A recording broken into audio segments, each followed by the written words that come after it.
এখন দেখবেন আলিফ লায়লা, আলিফ লায়লা।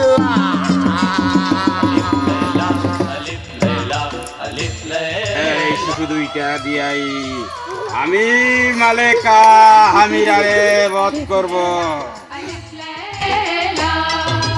দেখ সব নতুন কাহিনী, মন ভরে দেয় তার বাণী। কত যুগ পেরিয়ে গেছে, নতুন তবু রয়ে গেছে।